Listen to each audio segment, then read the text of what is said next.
All right. Say something again. Octopuses are very cool. What about Dr. Octopus from like Spider-Man? Do you have any feelings about him? Like, he's pretty cool, but also kind of evil. Yeah. I find him compelling as a villain. Okay. All right. That's good. Are you excited about him showing up in the new Spider-Man movie? I am. Although, I'll be honest, I haven't really been following a lot about the new Spider-Man movie. Yeah. Which is a shame because I love Tom Holland's Spider-Man and I'm very excited. I do too. But I just feel like I've had my head under a rock and like barely watched any trailers or anything. Well, I purposely do that. I don't like to see like trailers ahead of time. I don't mind if I'm like in a movie theater, but I don't want to watch a trailer for something on like YouTube. That's fair. If I'm like really excited about it, often I'll be like, yeah, I can't wait. Let's see. But like, there are certain things about the new Spider-Man that like everybody's talking about, and it seems kind of obvious what kinds of things are going to happen. But I'm excited for the mystery. I support that. Did you watch the Venom movies? No. Yeah. The second one came out, and I was like, well, I haven't seen the first one. And I was like, yeah. Yeah.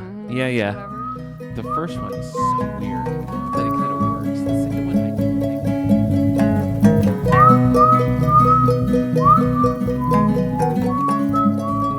Thanks for tuning in to Howe's Things, the podcast and radio show from the David A. Howe Public Library, recorded right here in Wellsville, New York. I'm Allie Stevick. I'm Nick Gunning. Allie, welcome back. Thanks for having me. It's good to be back. Last time we had kind of a dour subject. We were talking about banned books.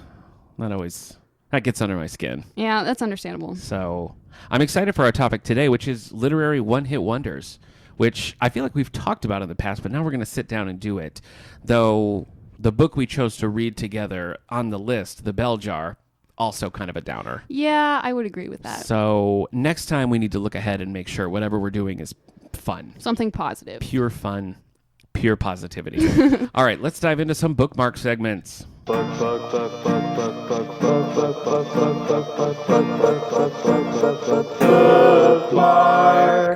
So, what weird, antiquated thing have you been reading lately? Let me think. I don't think what I've been reading lately has actually been that weird. Actually, no, I take it back. Good. Okay.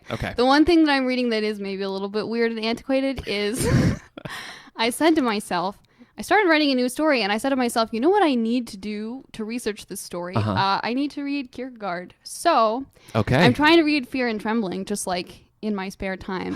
Haven't gotten very far yet. But it's kind of interesting.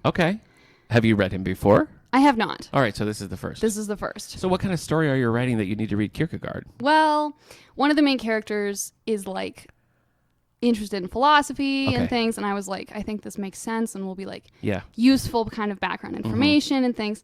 So that's but also sometimes I just get a little too into research. Oh. Yeah. A couple years ago I like spent It's the family business. That makes sense. It is the family business. I know. So, yeah, but like 2 or so years ago, I spent like 30 or 45 minutes watching videos about how to administer EpiPens for research for a story. So if you ever go into anaphylactic shock and you need an EpiPen administered, I'm pretty confident that I can do it. Well, that's good to know. I don't have any weird allergies or anything, but I'll keep that in mind. What kind of story are we talking about? Are we going like novel length? Are we going short story? The dream is novel length. Okay. We'll see where it goes. It's just playing around with it for now, but also reading Kierkegaard to do it. So, you know. Sure. Yeah. just a little light reading. Absolutely. Okay. So you're reading that. What's on your so that's like secondary, right? That's like spare time kind of reading. What's your primary read at the moment? So I am right now reading the second volume of that Kelly Thompson Black Widow comic. Oh, okay. I'm enjoying it. I'm liking it more than the first volume. So I'm kind of excited to see where things keep spinning out. And it's got Yelena in it, so I'm enjoying that. And they're kind of like gradually picking up these like other like young women superheroes and things and kind of making this dream team. And there's some like chaotic parenting vibes with Yelena and Black Widow arguing about how they should be taking care of this girl that they picked up. And so it's a lot of fun. All right. Yeah, I really enjoyed the first volume. And at the time, like when we were doing if you haven't listened to our Black Widow episode, go back and listen to Allie and I talk about Black Widow, soundcloud.com/allthebooks or anywhere you get your podcasts or on YouTube. But I read the first volume, and the issues that made up the second volume weren't yet released on Marvel Unlimited, which is their their app. And so I was waiting for it to come out in print, and then I just forgot about its existence until this moment. So that's fair. I'll get on the horse. Sorry, so reading some Black Widow. Anything else? I just finished reading the Shuri comics, which we now have in the collection. We do, 2 volumes. Yeah. Yes, I thought they were really good. I enjoyed it. It was a fun time. Did you read any of like Ta-Nehisi Coates' Black Panther stuff? No. I just was like, skipped right to the Shuri stuff because I was like, Shuri is cool and I'm excited. I'm not sure how relevant it would be, but when I like just thumbed through the Shuri books, the style, like the artistic style, was very similar to the Ta-Nehisi Coates run on Black Panther. So I wondered if it was kind of a spin out of that or totally different. But I think there were some like things that were related because here and there it'd be like, see this Black Panther issue to see what happened here. Okay. So I intended at some point kind of go backwards and get to those, but it's on the list. We'll get to it eventually. Okay. Do you use any of the, like Goodreads or Storygraph or anything like that to track your reading? Yeah. I've been trying a new one called Storygraph, which is fun. And it gives you a lot more, like when you rate it, you can rate it a lot more specifically. Like you can say, okay, this was adventurous or this was humorous or whatever. And so it makes the recommendations and stuff really cool. Plus it's independently owned. And as much as I love Goodreads, I hate a monopoly. So, understandable. I've been trying to spread it out a little bit. But, Goodreads does have the Goodreads Choice Awards up right now. Have you seen any of those? I've looked at those a little bit, yeah. I am usually pretty good. Like, I've read a couple of things. That really wasn't the case this year. I don't know what my deal was. I only read just a couple scattered throughout there. And so I was looking in a little bit, and I picked up, while we're talking graphic novels, I picked up one of the graphic novels that it's in the finals for the Goodreads Choice Awards. And that was The Girl from the Sea by Molly Knox Ostertag. And this is... The characters are 15, so I think you could kind of go either way, whether you're putting it in like a junior graphic novel or a YA. I'd probably lean towards YA. But it's kind of a little romance between this girl and a girl who's like a selkie, like who's a seal half the time. And I don't know. That's always good. It was fun. Like it was just lighthearted and the art was really good. And I thought the story was compelling and I'm ready for a sequel. So it gets my vote. You know what? I'm always here for a Selkie story. Are you? Really? Like, rarely do I read a Selkie story and think that wasn't a good time. But it's not rare that you read a Selkie story? Like, there's a finite number of Selkie stories out there. Okay. And I probably have made, honestly, a fairly small dent even in that genre. But anytime it's happened, I'm always like, yes, Selkie story. I am so excited. I don't think I've ever said the word Selkie before, and I don't recall reading a story involving a Selkie, but I can't say that anymore. Have you been reading any of the YA or junior graphics? I just read Anya's Ghost, which is one of those YA graphics. Older, kind of a classic. Yes. And it's like one that's been on my list for a while, and I've been like, I want to get to this. It was really fun. I enjoyed it. I thought the art style was really cute, and the story was like kind of the right amount of like spooky and sort of unsettling. I love it. And so great read for fall. Let's see. Did we cover all your stuff? I feel like I jumped in with my graphic novel. Were there other things you read that you wanted to tell me about? What other things have I read? I've read a couple of those Stacey Lee books recently. Oh, yeah. I read Secret of the Heart Note, which is about love witches who make perfume to help people fall in love. Yeah. And it had some of the like kind of traditional elements of like a YA kind of romance story. But I thought that the like whole perfume thing was just kind of quirky and fun. And that really made it, I thought, really enjoyable. I also read The Downstairs Girl, which is historical fiction. So a bit of a different feel. And that one was really good too. I often find with historical fiction that sometimes it can be just a little bit of a downer because it's like they have to, be true to the history. Exactly. And sometimes the history is just kind of like, well. Yeah. And even though there was like some hard things in the book and like challenging racial dynamics and stuff, I still felt like it ended on a really positive note. It felt believable and was satisfying. And so I totally recommend The Downstairs Girl to anyone and everyone. It was great. Wow. Okay. No reservations. No reservations. Nice. Stacey Lee was recently the keynote speaker at a system-wide conference that we had. And I really enjoyed her. I haven't read any of her books, but I really enjoyed her presentation. Absolutely. It was made great. me want to read her That's books, why I read these books. There you go. She's got a new fan because of that. I read something that disappointed me, and that was The Last Thing He Told Me by Laura Dave. So this has been on the adult hardcover fiction bestseller list for, I don't think it is currently, but it was for a long time, just weeks and weeks and weeks. It was a Reese Witherspoon book club pick, whatever, and was just really popular. And typically I like that sort of, I don't know. I mean, it's a mystery, but it's not really like a murder mystery. It's like we got to figure out what this situation is all about. didn't do it for me. It felt very Lifetime movie-esque, and I'm a little puzzled by its popularity. I mean, I read it quickly, and it wasn't that I was like bored necessarily. It just never went to the depth that I was hoping it would go. Like, it took a lot of easy way outs where it sort of felt like all the people that you want to be noble and good were, and I feel like the sentimentality of that kind of made it like a nothing story. That is disappointing. It left me with a lot of, I couldn't help but think like, well, if you would have taken a turn here, if there would have been more of a twist. It was just very straightforward, and I found that very uninteresting. That's the one. It has a pretty cover, though, right? It does have a cool cover. So, redeeming quality. You're right. And again, major bestseller. So, I'm just one idiot. That's that's it. I've been reading a lot of The Incredible Hulk. Your feelings on The Incredible Hulk? I haven't read any of the Incredible Hulk stuff. I do like the Hulk in the MCU, though, so I have positive feelings about the Hulk. How do you feel about the Ed Norton Hulk? I don't know enough to speak to that. Have you not seen that movie? I don't think I have. Oh, I like that. That was, I mean, it is in the MCU. Robert Downey Jr.'s in it, and William Hurt, who is General Ross, continues to show up throughout the MCU. I liked it. I thought it was really cool. It's Ed Norton as Hulk and Banner, and Liv Tyler as Betty Ross. It's just a good cast. And some more of those characters. Tim Roth, who plays the Abomination in that, is going to be in She-Hulk, I think. So. But it's cool. It's a very different take than Mark Ruffalo, so it's kind of hard to make those things make sense in your head as being sort of existing in the same world. But I liked it a lot. But I've been reading. Well, I wanted to read a series that is just wrapping up right now called Immortal Hulk, and it's almost more of a horror comic.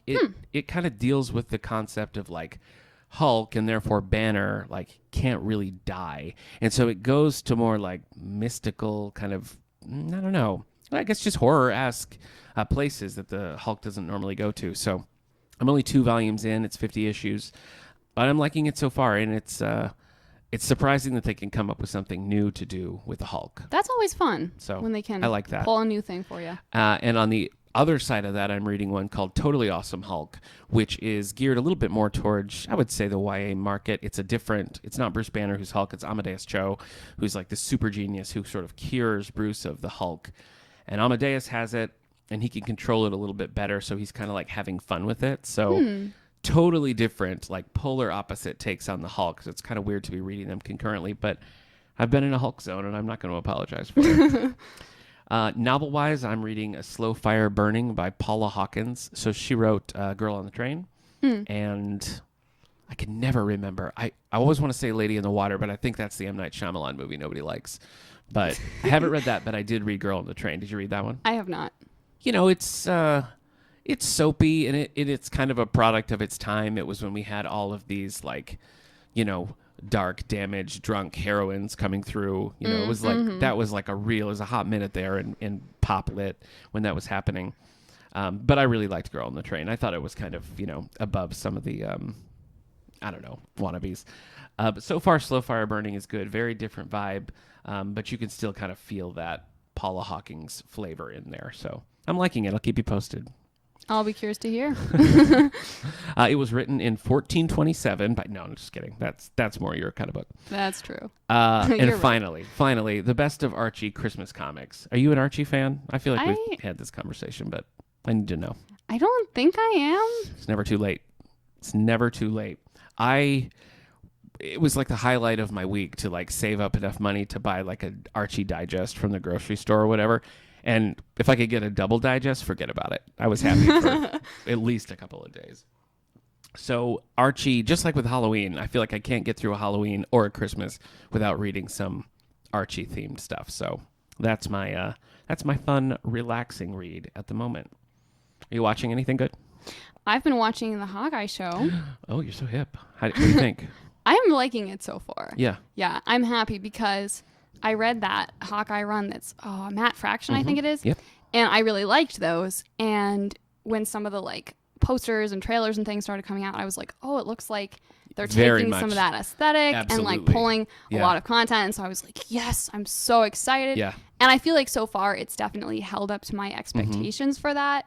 And they're definitely telling a different story, but I think it pulls a lot of the same kind of feeling and but still kind of brings new stories, which is fun. So I'm happy so far. I love Kate Bishop. I'm so excited. I've only watched the first episode, but I really like it. I mean, it wasn't like I'm not going to watch anymore. I just like haven't gotten back to it. But I also read the Matt Fraction run, and I like Haley Steinfeld in like anything she's in. We've been watching the Dickinson show over on Apple Plus, and she's great in that.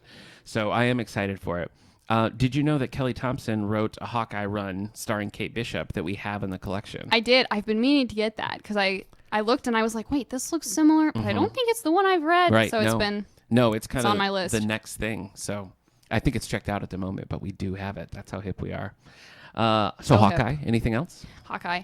I went to see Eternals in theaters. Oh, okay. I haven't seen it. I thought it was pretty good. Yeah? I really... Like, I don't know when I've gone into a Marvel movie with so little idea of what to expect. I was like, we're just gonna see. And I thought it was a pretty good time. I enjoyed it. All right. I've read the Neil Gaiman Eternals, and the first I ever read was Jack Kirby stuff from the 70s, which is so weird. It's just such a bizarre thing. So when they announced that, I thought it was... I guess I reacted in the same way when they said they were going to do Guardians of the Galaxy. I was like, why? For who? Who wants that? So I'm looking forward to seeing it, but I haven't gotten there yet. We've been watching, so we started Hawkeye. We've been watching Star Trek Prodigy, new Star Trek show. But the thing that I think I'm most invested in right now is the morning show. And it's Jennifer Aniston, Reese Witherspoon, and Steve Carell. Have you heard of it? Slightly. Okay. It was like one of the major shows when Apple TV Plus launched. And we watched the first season pretty quickly. And the second season, I want to say just wrapped, and we're about halfway through it. It is just a really intricate, compelling kind of drama that's set behind the scenes of like a Today Show, Good Morning America kind of thing. And it starts because Jennifer Aniston and Steve Carell play these like, beloved anchors of this morning show, like partners for 15 years and stuff. And it comes out that he's kind of a sex monster and, gets taken down. So it's right.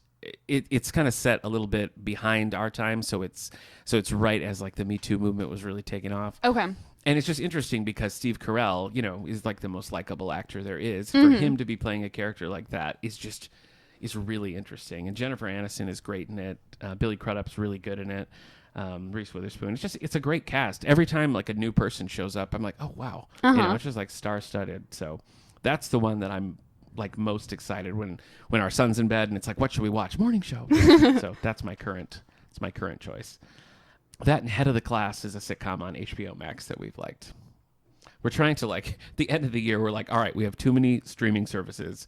I feel like when the pandemic hit, we were like, get all the streaming services, you know, and now we have an overload where we can't possibly watch enough. Do you have a streaming service of choice? What's your favorite? I don't know if I have a favorite. My family uses Amazon Prime, so that's what I use. And then I sometimes mooch off my sister's Netflix if I'm like, oh, I want to watch this thing and I can't get it elsewhere. I feel like Apple is the one that seems to have the shows that I'm most interested in, but they don't have a ton of shows. You know what I mean? It's not like this huge library of things, but like the shows that I've liked the most, I feel like in the last, year or so have been Apple shows, but there's so much out there now.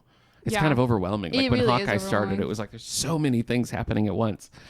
But, and so often I feel like I'll see trailers and things for some show or some movie and I'm like, that looks amazing. And then I look and it's like only on this streaming service. Yep. And there's so many of them and it's one thing I want to watch on each streaming service. And I'm like, we can't do this. Yeah. So my wife is a huge Wheel of Time, Robert Jordan fan. Are you familiar with that fantasy series? A little bit. I'm aware of what it is. Yeah. And so that just started. And so we have a temporary subscription to Prime, which took a lot because Amazon is my mortal enemy. Understandable. But she's loving that. And I've been enjoying it too. I've only read the first 2 of the books. I'm not normally a big fantasy reader, but she loves those books. And the series has been pretty good. It's obviously accelerating the story a little bit because those are 1,000-page books and there's 15 of them. So it's kind of a blend of things that happen in later books being introduced earlier, so you can kind of thread that needle a little bit. So it's working for me as somebody who only has a basic knowledge of it.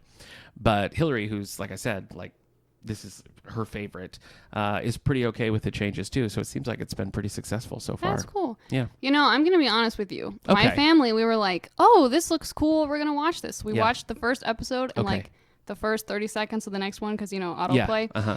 And we were like, this is pretty good. And then we were like, this is also maybe just a little violent for us. And so we dropped it. We were kind of sad of like, this seems interesting, but also just maybe a little more than we want. So I've seen the first 4 episodes, and it starts the same way as the book, that there's this like massive attack on this village. None of the episodes after that have had that level of violence. Okay. So do with that what you will. Good to know. But the starting of the second one, we were like, okay, this feels like maybe more of the same. We're not sure.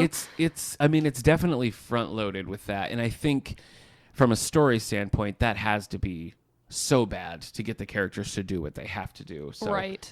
You know, I think it kind of makes sense. But that's not to say it's going to shy away from violence. But I think that's probably kind of an outlier. Good to know. Yes. Speaking of shows that are exclusive on streaming services, okay. I was seeing ads for that Only Murders in the Building show on Hulu. And I was like, I don't have Hulu, so I'm going to find a friend who has Hulu and be like, watch this with me. Mooch. And exactly. And so I've seen the first, I don't know, maybe 5 or so episodes. Okay. And it's been pretty good so far. I'm enjoying it. I love Steve Martin. I love Martin Short. So I'm and I think excited Selena about that. Gomez's character is so fun, Oh, too. yeah? Mm-hmm. Okay. I haven't seen her in much. I mean, I've liked her in the things I've seen her in. Right. But yeah, kind of same, I think. yeah. We actually do have Hulu because they did like a Black Friday thing where you could get a year of it for $1 a month. And so we were like, buy. So now we're going to watch that. That's like at the top of my list. That was the thing I was sad about missing. Oh. All right. Well, let's turn over to the world of book news for a moment. Look into the future to see what it proves. It's time for book news. Okay, here is the hardcover fiction bestseller list for December 12th, 2021. Any guesses? Anything you think is going to be on there? My mind is blank. Okay. I know you're regretting hiring me now. You're like, this was a mistake. It's not the YA list. It's the adult list. That's not fair. All right, here we go. Number 10, 2 weeks on the list, Mercy by David Baldacci. Can't do it. Tried, can't do it. Not a Baldacci fan. The 4th book in the Atlee Pine series. Atlee discovers her twin sister survived an abduction at the age of 6. Oh. Wowzer. That'd be a surprise. That would be a surprise. Number 9, 8 weeks on the list, The Lincoln Highway, which I think is just a long commercial with Matthew McConaughey, if I'm correct. No, this is a book by Immortals. 2 friends who escaped from a juvenile work farm take Emmett Watson on an unexpected journey to New York City in 1954. A little historical fiction. Does that do anything for you? I don't know what to tell you. It's words, and I'm like, okay. All right. But if this was like a BBC miniseries from 1997, you'd watch every episode. Probably. Number 8, Flying Angels by Danielle Steele. Man, she's the flying angel. The words just fly off her pages because there's a new Danielle Steele book every 6 minutes. 6 women joined the Medical Air Evacuation Transport Squadron during World War II. I read a book that was about something sort of similar called Radar Girls by Sarah Ackerman. Didn't really work for me. So, maybe this one if you're a Danielle Steele fan. Number 7, new this week. And it wouldn't be Christmas without Richard Paul Evans turning out another small but chunky hardcover book. Rochelle writes a book about her estranged and deceased twin sister. Another twin sister. Yeah, I feel like there's a thing with twin sisters right now. Do you think she's also going to come back? Maybe. We'll see. This is called The Christmas Promise. Anyway, she's writing this book about her estranged and deceased twin sister. Can you be both estranged and deceased? I mean, you could be estranged first and then deceased. I guess. I don't know that you could be deceased first and then estranged unless... Or isn't everyone who's deceased estranged in a manner of speaking? It's like not estranged by choice necessarily. Mm-hmm. Right. But I mean, the facts are the same. The book that she's writing within the book is called The Prodigal Daughter. That to me says there's a return coming. That's all I'm saying. It does kind of seem that way. And first rule of anime, if there's no body, Is that the first rule of anime? I think that's what I've been told. Oh, okay. All right. Number 6, 4 weeks on the list, The Stranger in the Lifeboat by Mitch Albom. I like me some Mitch Albom. Have you read Tuesdays with Morrie, anything like that? I haven't. It's been kind of on the radar, but not something that we've gotten to. Yeah, I don't I don't know. They're very quick reads. They're very sentimental. Tuesdays with Morrie is nonfiction, and then everything that's come after that, I think everything that's come after that has been fiction. And every time I read one, I'm kind of like, that was pleasant, and then I just move on with my life. You know, Okay. It's not like I have to read the latest Mitch Albom book, but I'm usually satisfied when I do. All right, How's well, that? that's nice. Put that on the book cover. Not required reading, but you could do worse. Nick Gunning, how's things? Number 5, 9 weeks on the list, The Wish by Nicholas Sparks. Maggie Dawes, a renowned travel photographer, struggles with a medical diagnosis over Christmas. It's even Christmas themed. That just, it feels like a, one of those Hallmark movies.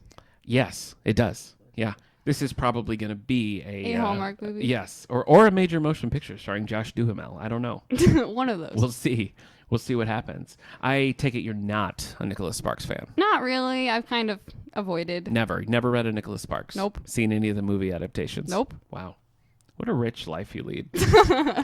Number 4, new this week, Fear No Evil by James Patterson. Just James Patterson. And that's rare these days. Isn't he also one of the ones who writes a new book every 6 minutes? Well, he has interns who write a new book every 6 minutes. Okay, I see how it is. But this one is an Alex Cross book, and the Alex Cross books are only attributed to James Patterson, and I tend to believe it. Why lie? You know what I mean? He's not shy about throwing up co-authors, so I think he really wrote it. It's the 29th book, wow, in the Alex Cross series. Cross fights the mastermind who has stalked him for years. All the Cross books, I feel like that synopsis would work for, but I still kind of like them. A lot of stalkers, or just the same one over and over? Just Alex Cross has some long-running supervillain that comes back and terrorizes him for a while. But how many long-running supervillains can you have? Well, it's 29 books, so. But what do you do to get yourself 29 long-running supervillains? He makes a lot of enemies. He locks a lot of people up, Fair enough. Number 3, 6 weeks on the list, The Judge's List by John Grisham. I was talking about this book when Kate was on in the last episode. It's just not good, and that makes me sad because I love John Grisham. This is a sequel to the book The Whistler, and had I known that prior to picking it up, I probably wouldn't have picked it up because I hated The Whistler. But the basic plot here, investigator Lucy Stoltz goes after a serial killer, and she closes in on a sitting judge who is the serial killer. The problem with it is the premise is the same as the resolution. I don't like it where, if you read a synopsis for a book and then read the entire book, you have the same information from both. Right. And that's really what this book felt like to me. It was like, yeah, that was the premise.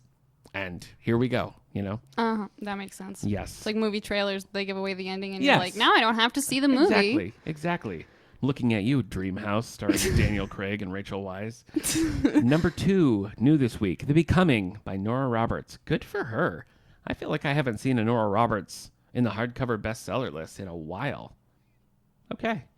The second book in the Dragonheart Legacy series, Breen returns to Talam as her grandfather Ordon plots destruction. That sounds like fantasy? Is that fantasy? It sure does sound like fantasy. I didn't realize she wrote fantasy. Well, she had a series that was about witches. Oh, okay. And I sort of felt like that was the first, dipping her toe into sort of a, magical kind of world. But this sounds like straight up fantasy, and that is a little surprising to me. Her mystery books that she writes under the pseudonym J.D. Robb, there's 75 of those, Naked in Death. A lot of them. Dead in Death. I don't know. Those are sci-fi. Those are set in the future. Oh, and they okay. have futuristic cop things. Listeners, you can't see the handguns. Yeah. It just when think you they're said laser. futuristic hand laser lasers. pistols. Thank you for telling them. Number 1, new this week, and this is a boat that I have completely missed. Go Tell the Bees. Go Tell the Bees That I Am Gone. I love that title. That's quite the title. I love that title. The 9th book in the Outlander series. As the Revolutionary War moves closer to Fraser's Ridge, Claire and Jamie reunite with their daughter and her family. Book 9. Have you read Outlander? I have not. And I gotta say, the title sounds better than the synopsis. Yes, I agree. This is probably not a series you want to watch with your parents. Good to know. It is also sci-fi. I want to say she is transported way back in time to Scotland, centuries ago. Okay. Outlander. and that's the series. But the I think both the books and the TV series are like notoriously sexual. So, Oh, okay. I've heard good things about them. Yeah. But I've always just kind of been like, I don't know. Well, Never there's so many, and never gone for it. I'm just like with Nora Roberts. I'm both surprised and impressed that this book is a #1 in hardcover fiction. Any on the list here, besides the title of "Go Tell the Bees That I'm Gone"? Any on the list here pique your interest at all? I was a little interested in that one about women doing cool things during World War II. Danielle Steele. Yeah. Flying Angels. You know, I'm often down for women doing cool things during Sure. World War II. Yeah. Strangers in a Lifeboat, the Mitch Albom one. I like a good stranded on a desert island, stranded in a raft. Anytime, castaway, whatever. Anytime somebody's like, well, here I am. I've got to make a life for myself Have in you this seen boat. Joe versus the Volcano? I love Joe versus the Volcano. I love that bit where he's just on the raft playing the cowboy song. Yep. Good things. That is, I feel like if you know, like the Meg Ryan, Tom Hanks duo from like You've Got Mail or Sleepless in Seattle, and then you watch Joe versus the Volcano, you're like, what's happening? Oh, I think you're absolutely correct. Because it is such a weird movie, and it's truly like one of my favorite movies of all time. And I've tried to show, I'm like, oh, you got to watch this movie. And every time I've watched it with someone, they've been like, what's going on? what? Meg Ryan plays multiple roles. It's kind and of they're like, all so weird, they're except for the very one weird. who's like great. But I like the one where she's like, do you think I'm a flibberty gibbet? That one in the middle cracks me up. I like the one where I have no response to that. It's just very funny. Just to everything. Yeah, and it's the whole like world of that is very surreal. You know, like on the one hand, a lot of it just feels like you're watching a realistic movie, and then there's these just like surreal elements peppered throughout that just kind of make the whole movie off kilter in a way that I find delightful. I would agree with that. Well, I didn't expect to be talking about Joe versus the Volcano, but I'm here for it.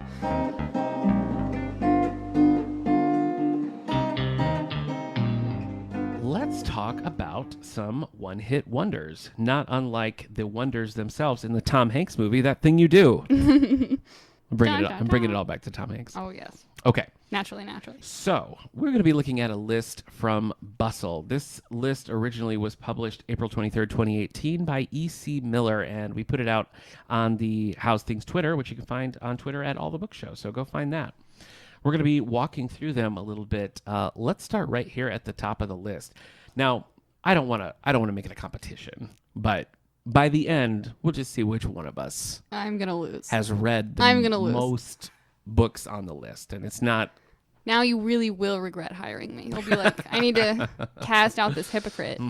Yeah, because I feel like most of the books that I've read on here, I read in like the last 2 years. So, but first on the list here, Catcher in the Rye by D Salinger. Have you read any Salinger? I've read some of the stories. I read really? that one that has the quote about, it's something like, she was something about a woman leaning on the balcony looking out, doing nothing except holding the world together or something like that. You know that quote? And I was like, that's intriguing. I'll read the story.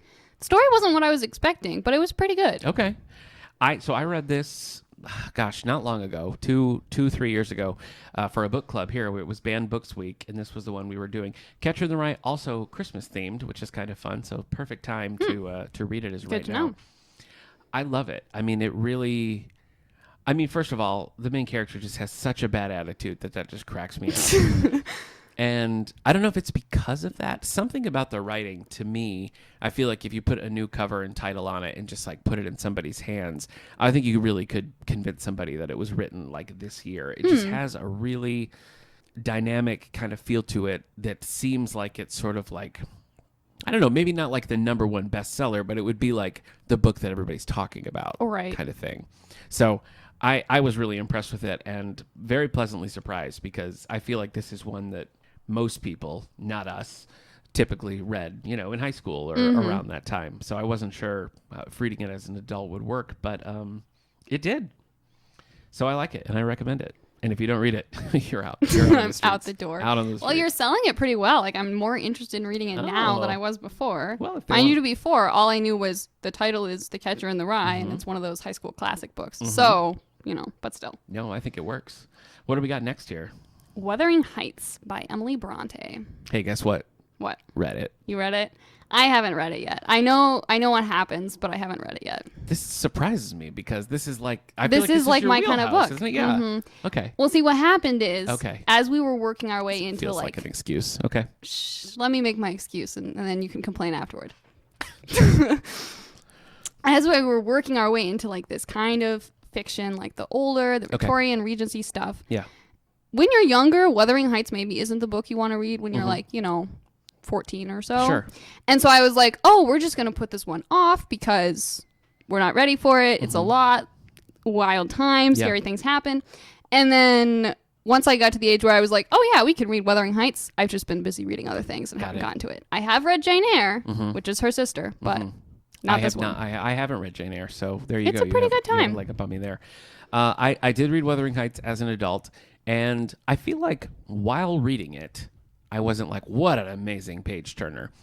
But I think my feelings about it have kind of grown over the years as I think about it and I think about the story and the turns it takes and just how the characters interact and all the different things that play in the book. I kind of respect that more than I enjoyed like sitting down and reading through it. So maybe I'd feel differently if I read it now, but I like it. This truly is her only book. So just the one. Just the one. So it is truly a one-hit wonder.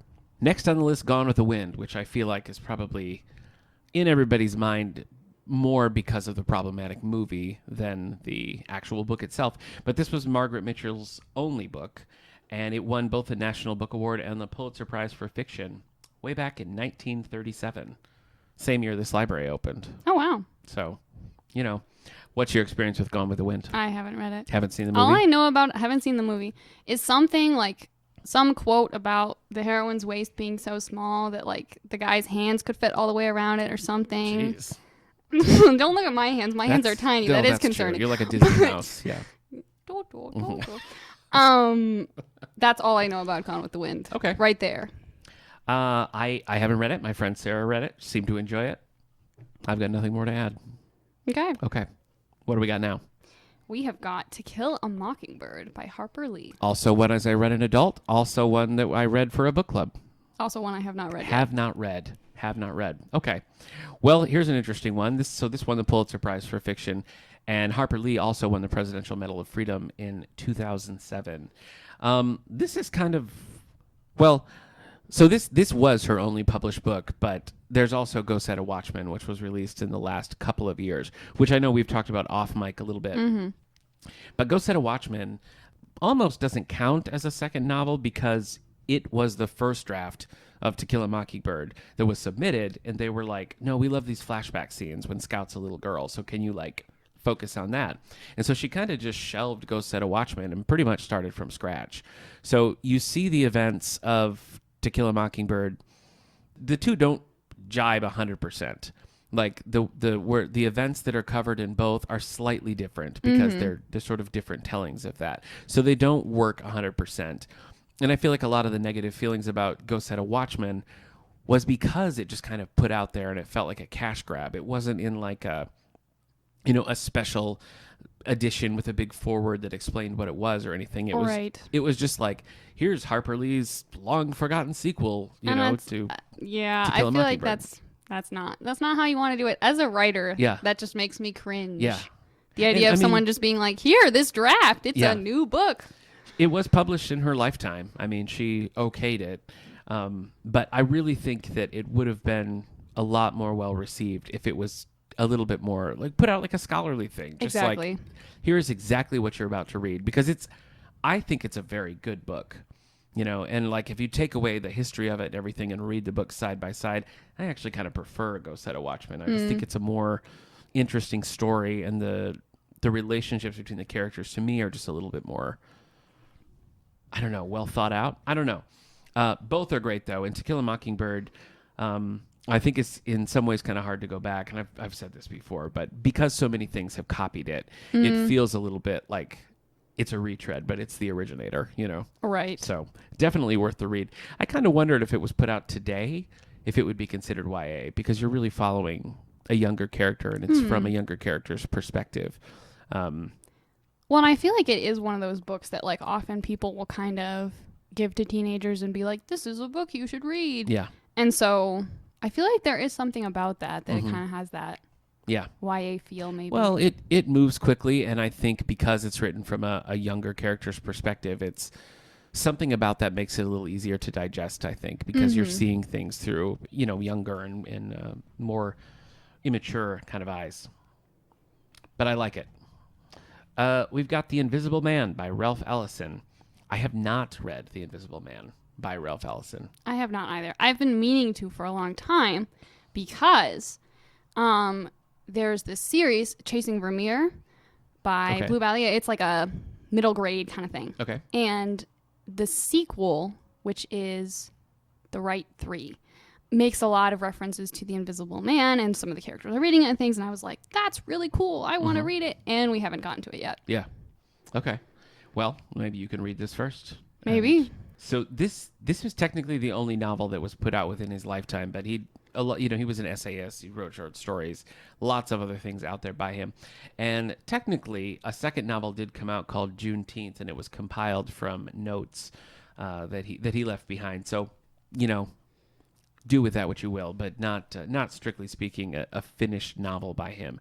But The Invisible Man won the 1953 National Book Award, and it's a kind of a particular note because he was an author of color, and so to have this legendary sci-fi book come out in the 50s, pretty big deal. And I did a great interview with sci-fi author Steve Barnes, and he was talking a lot about his experience trying to break into the world of sci-fi as a black man in the 70s and 80s, and it was still a really difficult thing for him to do. So fascinating conversation. All that to say, I haven't read Ralph Ellison's The Invisible Man, but I want to. That should be a Halloween book pick or something. Yeah, that sounds good. Where are we at now? All right. Black Beauty by Anna. Is this Sewell? Sewell? Sewell? I would say Sewell, but We'll I don't just know. throw out some guesses, and one of them might be right. Choose whichever pronunciation you like. I'm scared to ask, have you read this?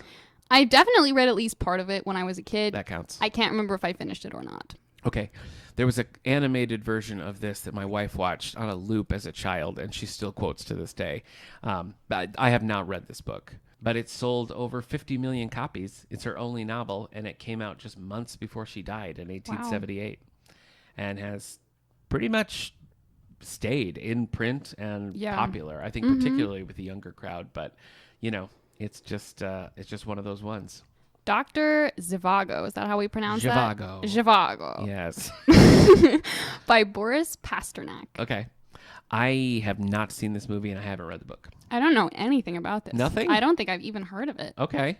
See, now you really want to cast me to the curb. Well, I'm going to read you the full blurb then from Bustle. All right. And here you go. Famous for being refused publication in the USSR and being smuggled to Italy before being published in Milan, Dr. Zhivago is Boris Pasternak's 1957 novel that is notoriously complex and at times can read convoluted. It takes a critical eye to both the Marxism and the communism that existed between the 1905 Russian Revolution and World War II, one for which he was awarded the Nobel Prize for Literature. I'd read it. That does sound kind of Sounds interesting. fun. Yeah. A Confederacy of Dunces by John Kennedy Toole. I feel like I'm in a Confederacy of Dunces sometimes. It happens every once in a while. Yeah. Do you know this book? I don't. The cover that I'm looking at has a big bird on this guy's hat, and I'm really liking that. It does have a certain appeal to it. Yeah. Birds, hats. So Pulitzer Prize winner right here. But this was published 11 years after the author died. So that's a ways. That's quite a long time. I guess it deals with a modern day Don Quixote, which I've read abridged versions of Don Quixote. I have not read Don Quixote. You don't. Your family doesn't sit around I the saw fire part of and the read movie. Don Quixote. Part of the Man of La Mancha, like the musical. Yes. I visited my sister's school, and they were watching it in Spanish class. You know what? I watched The Man of La Mancha in school as well, but it was for like a novels class. Like we were reading this abridged translation that was pretty highly regarded. I mean, it wasn't just like, a great illustrated classic or something. Right. But then we also watched Man of La Mancha, and I did kind of like Man of La Mancha. But none of that has to do with anything on the Confederacy of Dunces by John Kennedy Toole, which is the final one on our list outside of The Bell Jar. Dun, dun, dun. So when we were talking about this, we were like, hey, we should read one of these. And I don't know how we settled on The Bell Jar, but we did. What did you think? I thought it was really interesting. Yeah. And this is one that's been kind of on my like, oh, I should read that, Yeah. but I haven't gotten around to it list for a while. Mm-hmm. Also one that when I was 14, I was like, we'll save that one for later, Oh. which I think was a good call. Okay. Yeah. Well. Yeah.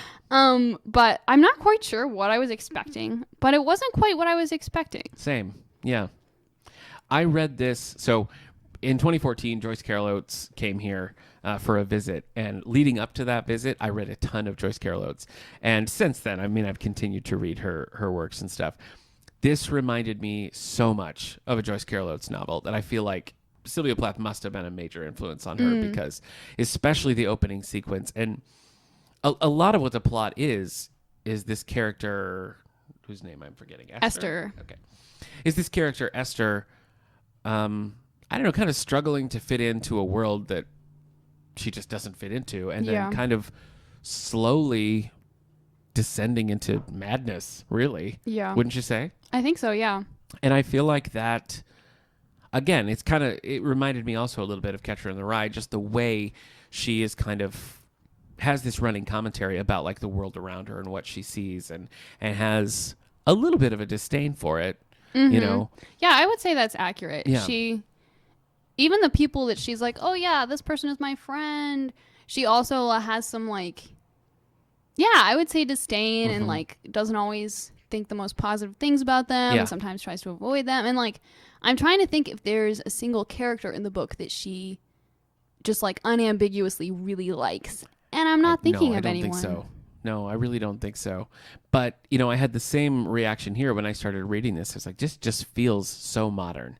You know, it has a timelessness to the writing. I think particularly in the dialogue and in the social interactions. There's just something about that I felt like really could play today and be just fine. I don't think you'd have to make a lot of changes. Yeah, I think that's true. I feel like what's sad about it is, I mean, obviously it's a story about mental illness, and that is sad in its own way, but I feel like a lot of the issue is really just the confines of a woman's life in the 1950s. Yeah. She's just really struggling against. She just like doesn't understand that world, doesn't understand why she has to fit in the boxes or the bell jars that she's forced to be in, and it just kind of breaks her, you know? Yeah. Yeah, and like I think the other thing that I found kind of sad about it is not only that kind of sense of not fitting and, you know, kind of breaking down, but just the sense of like reading it and the number of times I was like, we could do a so much better job helping someone who's experiencing this today. Yeah. And so I don't know, just that kind of like, it's like whenever you watch, you know, those BBC dramas like set in the Victorian age or anything, and they're like, oh, so-and-so's sick, we're going to do bloodletting. And you're like, no, please, not that. Bring in the leeches. Right, exactly. It was kind of the same experience of like, just this sense of intense discomfort. Oh, yeah. And like, there's this one psychiatrist figure who's just awful. Like, barely asks her any questions. Right. Then is like, oh, where did you go to school? Oh, there was a wax station there, and just like, doesn't even really pay attention to what's going on with her. And then it's just like, oh, you need electroshock treatment. I'm like, what? It's what? It's just kind of a matter of course. It's like, oh, here we got a crazy person. Just do the thing we do to crazy people. Right. I mean, that is really the attitude, and it's just it's very destructive. Yes. To her, and I don't know. I think there are people in the book whose intentions are maybe good, but a lot of it is misguided, and there seems to be a sense of like, can't you just be normal? You know? Yeah. Like that's kind of. Can you just get rid of your craziness? Yeah. Can you just stop being like this and just like find yourself a nice husband and start popping out kids? You know? Right. I mean, and I feel like, considering the time that it was written in, I think the sexual aspects, particularly coming from a female character, would have been pretty shocking. Like, for the day, right, don't you think? I mean, and I think that's, you know, a lot of times this is kind of put up as you know, one of the early like feminist writings. What do you think about that? I don't know. I'm not sure if I would, like, I think it has some feminist themes, but I don't know if I would peg it as like this is a feminist writing. Yeah. Because I feel like partly because she's not very clear about what it is she does in fact want. Right. And so it makes it hard to feel like it's a kind of a story of her being like, I want these things and I'm not giving them and I'm going to work for them. Right, right. It feels more like, even though in some ways her big thing is writing and poetry and again, kind of this struggling against the sense that she's supposed to settle down and marry this like hometown kind of sweetheart who Yeah. she doesn't really like all that Right. much. Even so, like, there's so many times where she's like talking to people and things, and there's just this sense that she really doesn't know what she wants or Yeah. where she's going.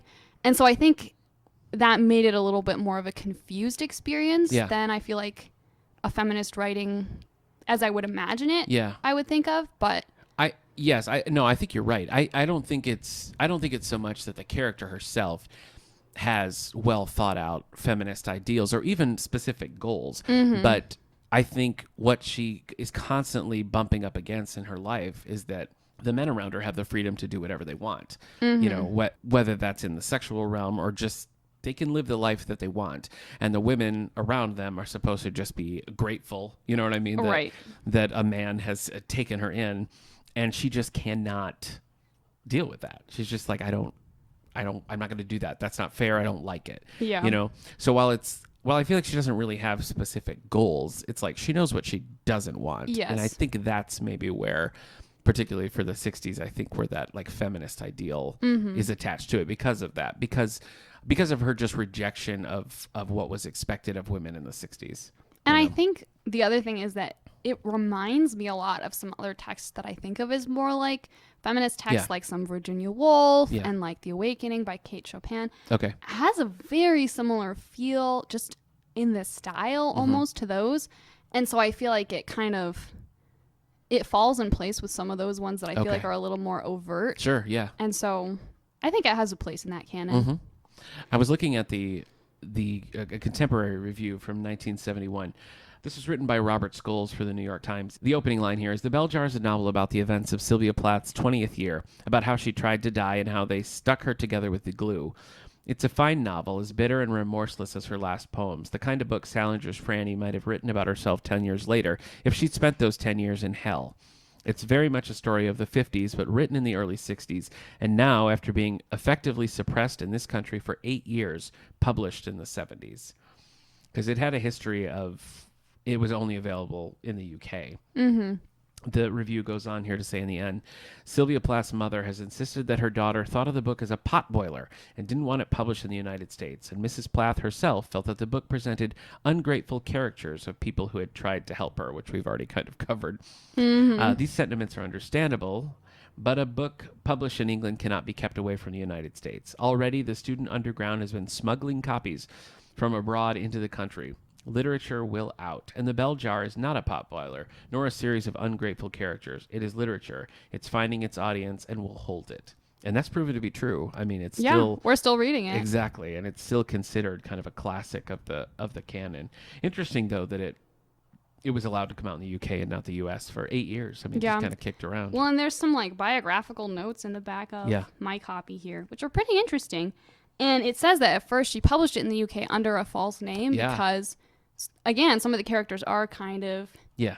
represented or, changed kind of figures Oh, from sure. her Well, life. I mean, the friends, her mother, the doctor, Right, those exactly. very likely have clear parallels. Right. Well, and it's funny to me that because there's also an excerpt in these biographical notes of a letter from her mother to the publishers being like, Really? "Don't you dare publish this in the United States," and like, "My daughter's been unwell, and this has unflattering caricatures of people who helped her during Yeah, this time, yep. and all these things." But it is kind of funny to me because if you read the book, the portrayal of her mother is not flattering particularly. And there's even a bit where she's talking to not the first psychiatrist who's awful, but Right. the second one who's a bit better, and is like, says more or less that she hates her mother, and the psychiatrist is kind of like, yeah. And so like, I don't know, it doesn't feel like an unbiased No, kind of thing definitely not. to write this letter and be like, "Don't you dare publish this in the Yeah. States." It just really works. I think some novels are just kind of timeless. And even though this clearly has kind of a 50s setting, I think something about it just continues to work. I think picking it up fresh. Like I said, I think you could read it as a modern novel and be fooled by that into thinking like, sure, this was written in the last couple of years. Right. Set in the 50s, it's historical fiction. But overall, I was pretty impressed with it, particularly the writing, particularly the realism I think that comes across. And it's often said that first novels are autobiographical, and clearly this was. I mean, that's Right. accepted and pretty well documented, and so probably some of that is coming through.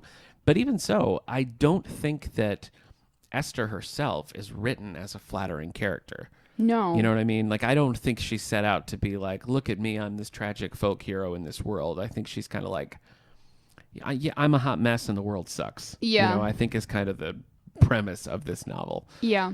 Which is interesting, you know, because I don't think she goes in and tries to, I mean, she talks about suicide attempts and things, which of course we know is a tragic end to Sylvia Plath's story.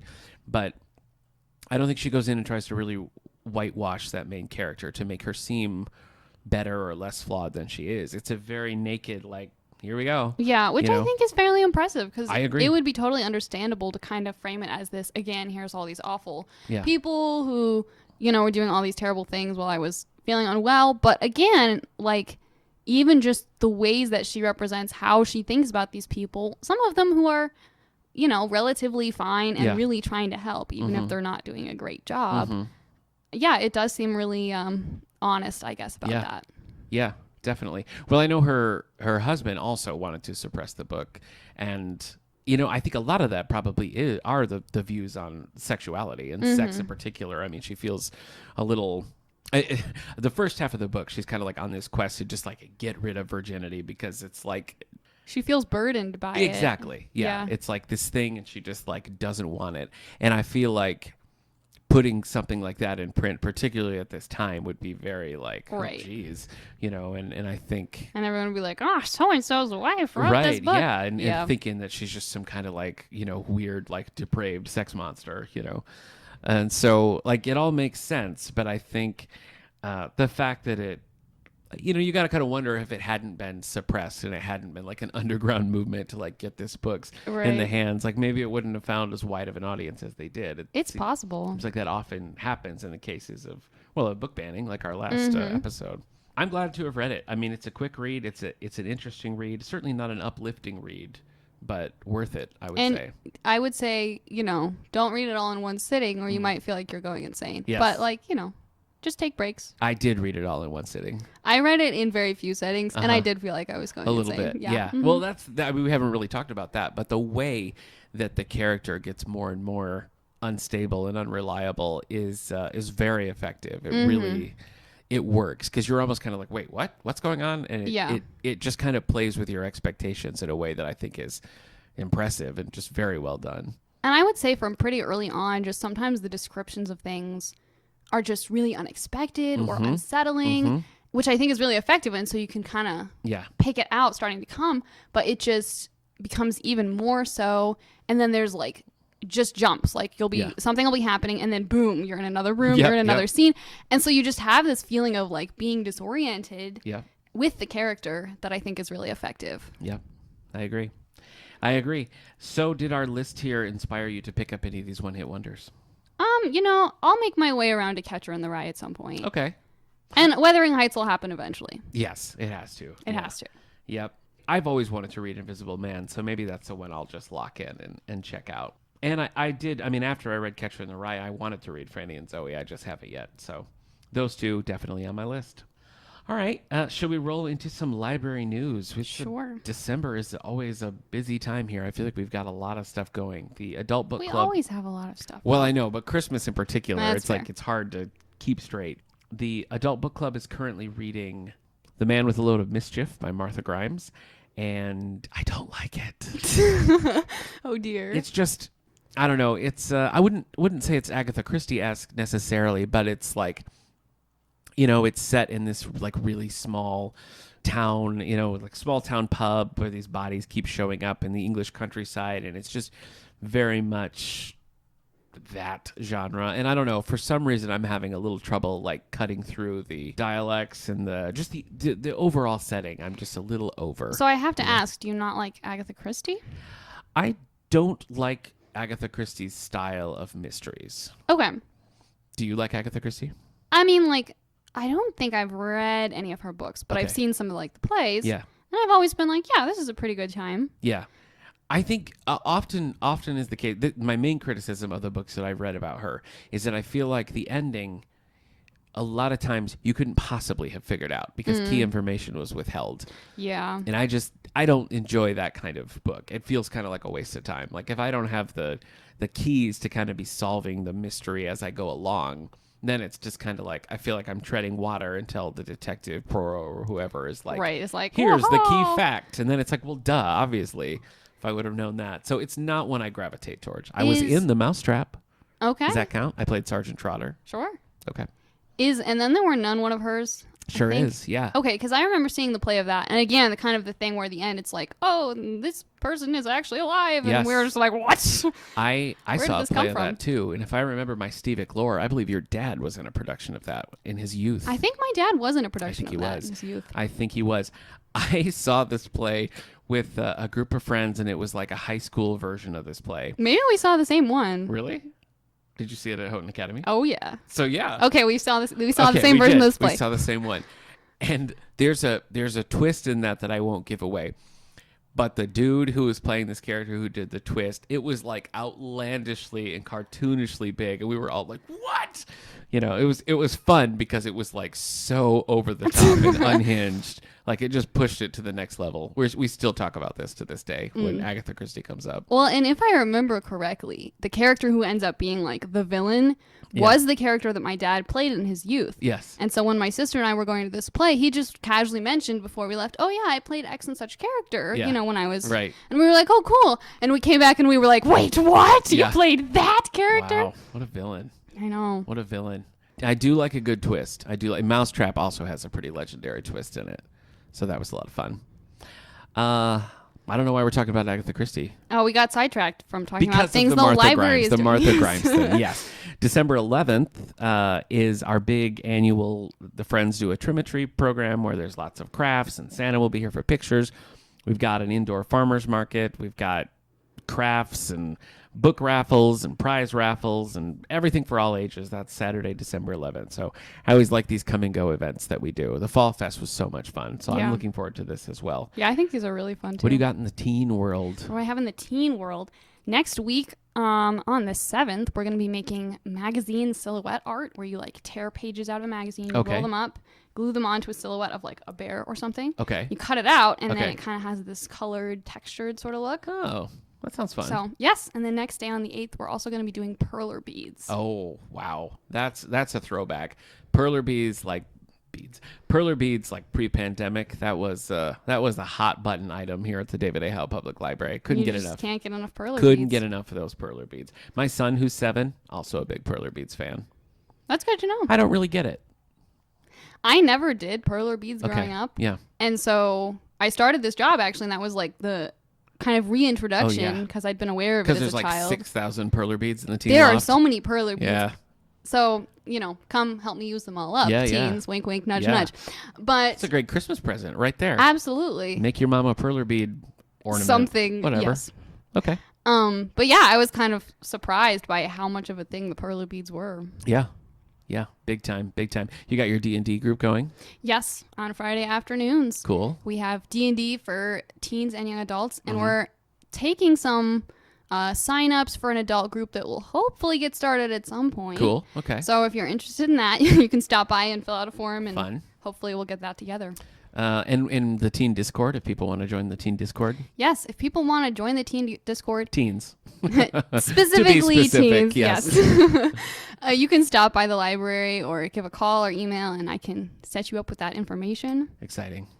And I will send reminders and gifts telling you about all the things that are happening in the teen I Discord. love a good GIF. Yeah. Absolutely.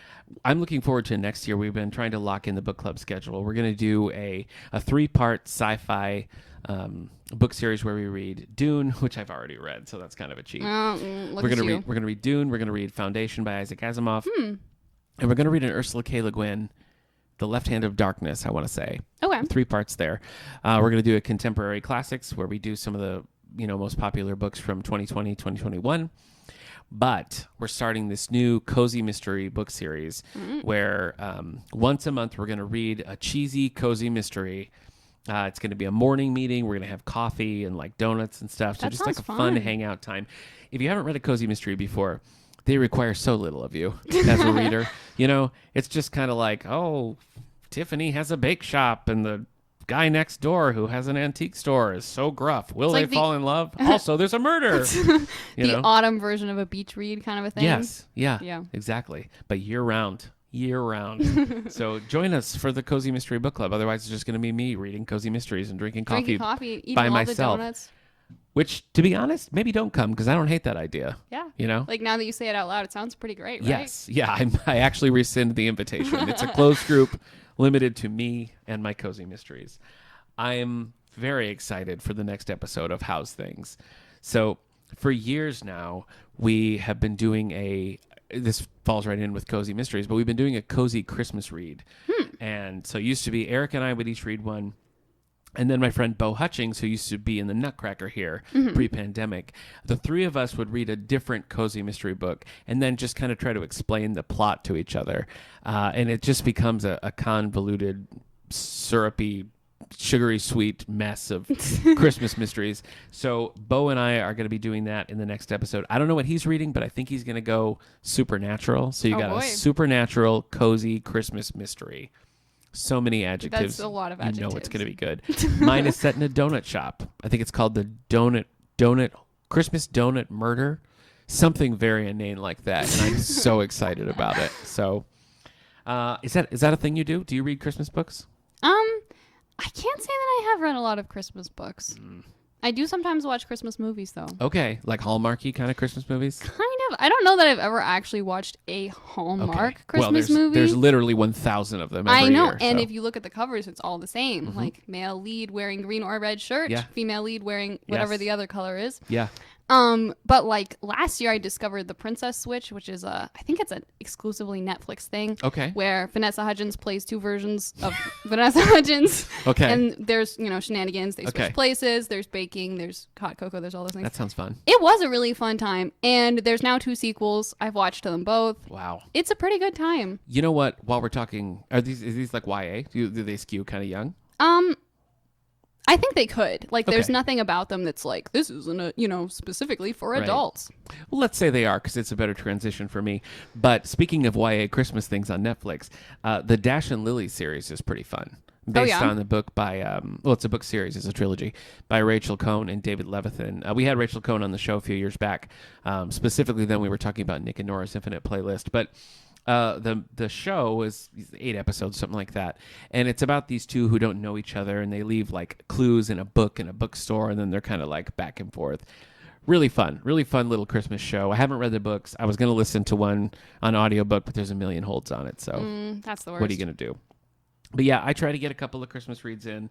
Lots of Christmas movies, lots of Muppet Christmas things. Oh, excellent. Whatever you got, Muppet and Christmas, throw it my way, So, all right. Well, Allie, thanks for popping back into the old podcast here. Thanks for having me. Next time it's going to be Cozy Christmas Mysteries. So as just a fan, as a listener, I hope it makes your Christmas bright. All right. That's going to do it for this week's episode of Howe's Things. We'll see you next time.